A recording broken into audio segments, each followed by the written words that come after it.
What's up guys, it's Cowblader here and welcome back to Star Ocean Anamnesis and another character guide. So today I have Hrist, or Ari, I'm not sure how to pronounce her name actually, tell me in the comments, but let's get started.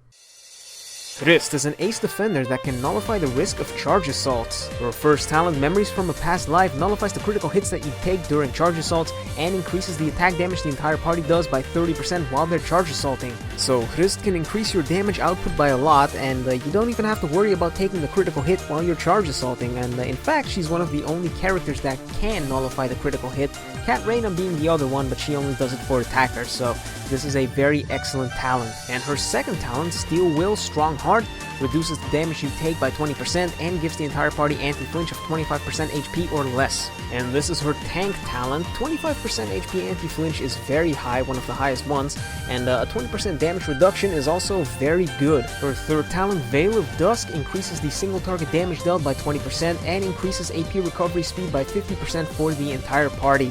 Now, 20% single target damage is actually kind of low, considering that Summer Miria has 30% and Winter Eve has 40%, but when you consider the fact that she already has attack damage, you can't be too harsh on it, and the AP recovery speed helps out all of the long-range characters as well as Hrist herself. And her last talent, Eldest Sister's Dignity, increases her attack and hit by 20% and 10% for 6 seconds when she uses one of her long-range attacks. The attack buff bumps her attack stat up to about 3000, which puts it at a very good level, and she's got 2 long-range attacks, Impending Doom and Purgatorial Spear, and both are actually kind of decent, so keeping up this buff is actually not as difficult as it seems. Now moving on to her battle skills, first we have Trial of Existence, quickly perform an overhead attack and thrust forward. Its power is determined by multiplying attack by 250%, it does 2 hits and it costs 18 AP. This is a very fast attack and it only costs 18 AP, so it's pretty good as combo filler. And then we have Purgatorial Spear, stick your sword in the ground and manifest a pillar of flames. Its power is determined by multiplying attack by 160%, it does 5 hits,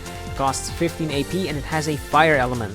And this is her worst attack. It's not too bad because it's got some decent rush gain, and it also has like no travel time because it spawns directly on top of the target, but it's just kind of slow, and she has better options for combo filler.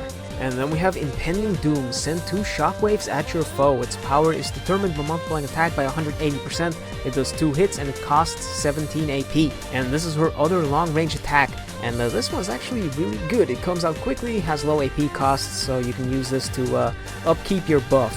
And then we have Entrapment, thrust your sword forward and then spin. Its power is determined by multiplying attack by 600%, it does 2 hits and it costs 32 AP. And this is her combo finisher. It does a lot of damage and it also has a fast animation, and usually you can fit 2 of these at the end of your combo, so this is a very good attack to run. And lastly we have Nibelung Velesti, restrain your foe with lances then hurl another at them. Its power is determined by multiplying attack by 4000%, and as a post-rush buff, it increases critical hit chance and damage by 30% for 20 seconds. So the unfortunate part about this rush is that it doesn't have an element on it, so you need to be running an elemental weapon to do more damage, but it does have a 4000 multiplier, and as long as you can keep your buff up, this is going to do a lot of damage. And as for rush order, you need to pay attention to who is in the party with you, because if there's a Reyna in your party, she can buff everybody with Angel Feather, except for you because you have your own buff, so it doesn't stack.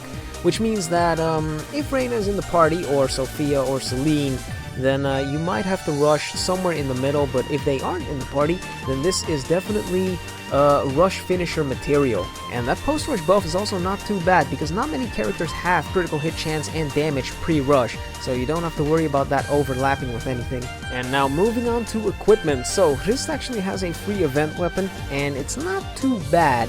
But unfortunately, there is a better weapon in the shop, the Searing Sword, which imbues your attacks with fire, and it has an 800 attack stat at max level. Unfortunately, not many bosses are weak to fire, but this is kind of the only free elemental weapon we have, so you have to run it. But we have a lot more elementals in the gacha, like the Byugumaru, which imbues your attacks with lightning, gives you a 15% life steal, and at max limit break it reduces attack damage taken, and it has a 963 attack stat. Now this thing is actually amazing. Lightning is a bit more common when it comes to weaknesses than fire, so you can make use of that. That 15% lifesteal, that is the big draw here, because Hrist has no way to recover her own health, so that 15% lifesteal is gonna come in handy. And aside from Dirdumaru, you also have the Valkyrie's Favor, which was introduced alongside Hrist, which also imbues your attacks with lightning, increases lightning damage dealt, increases attack by 5%, and at max limit break you unlock an 80-10 guts, and it also has a 960 attack stat. I recommend this weapon if you want to run with full-on offense on your Hrist. So the 15% lightning damage is going to make your own damage output skyrocket, and then on top of that, 5% attack up, which makes all of your hits do more damage. So overall, a very nice weapon. Now when it comes to accessories, there's actually a lot of different ones that you can run with her. It just goes to show how versatile she is. So the one that I recommend the most is the Jet Black Beret, which was also introduced alongside of her, which gives you 3% HP recovery every 5 seconds, and it also gives you Taunt +2. Taunt makes it so that you're more likely to be targeted by the enemy. So hopefully this accessory can help you survive a bit longer, because like I said, Hrist has no way to recover her own health, so we have to rely on accessories. But you could also run the Ring of Healing, the Valentine's Pouch, or even the Extrication Ring. That would work too. And now onto her battle skill setup. All of Hrist's moves are usable, although I do recommend these 3 in particular. Impending Doom, because you can use it from range, it's fast, and you can use it to upkeep your buff. Then we have Trial of Existence, which is also a very fast combo filler, and lastly Entrapment as your finishing move. And then with this setup, you can run this combo, a normal attack into Impending Doom, into Trial of Existence, into as many entrapments as you can fit, usually 2. So with this combo, you can use Impending Doom to give yourself the buff for the rest of the combo chain, and you can also Charge Assault Impending Doom to get yourself out of the enemy's reach, and then Charge Assault back in with Trial of Existence, and then keep doing that, and hopefully you can do a lot of damage with Entrapment. And as for party recommendations, Hrist herself is actually a very valuable party member because of her attack damage and single target damage buffs. So, first of all, I recommend a 2B who can buff your attack by 40% or 60%, depending on what your HP is sitting at. She also gives everybody AP recovery on normals, and she buffs elemental damage by 50% post-rush. And then secondly, I recommend a Vampire Victor who can buff the party's damage by 40%. He also gives everybody a 15% life steal as well as a 40% heal on his rush, and he also buffs elemental damage by 15% pre-rush. And then lastly, we have Arngrim. He kills things.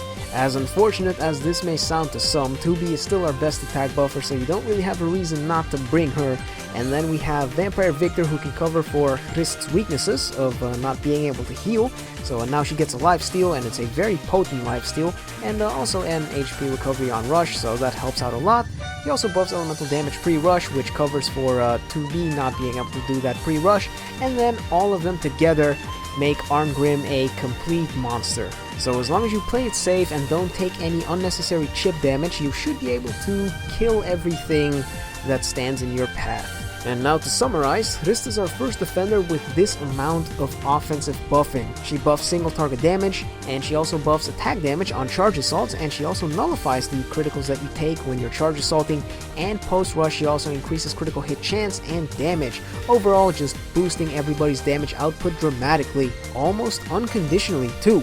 And then there's also the fact that Hrist can fight from any range. She's the first Blade and Sheath character to utilize a long-range normal attack, and she's also got an extended close-range combo. And she's also got battle skills for each range, which makes her a very excellent pick as a defender. Unfortunately, Hrist does have some faults, the first one being that she has a buff that she needs to upkeep if she wants to keep doing actual damage. It's not that difficult to keep up because usually you can just do it with your normal combo, but it is something else that you have to pay attention to. And the second one being that she has no form of healing aside from weapons and accessories. So if you happen to get into a party without any form of healing, and you're only running an accessory with heals on there, you're going to be in kind of a bad spot. Regardless, Hrist is still one of the best defenders that we have in the game, so enjoy using her. And that's it for the Valkyrie Hrist. She's actually pretty fun to play, but I can't wait for Lazard to come out next week because his introduction is going to be quite the show. Alright, hope that was helpful, and I guess I will see you all next time. Peace!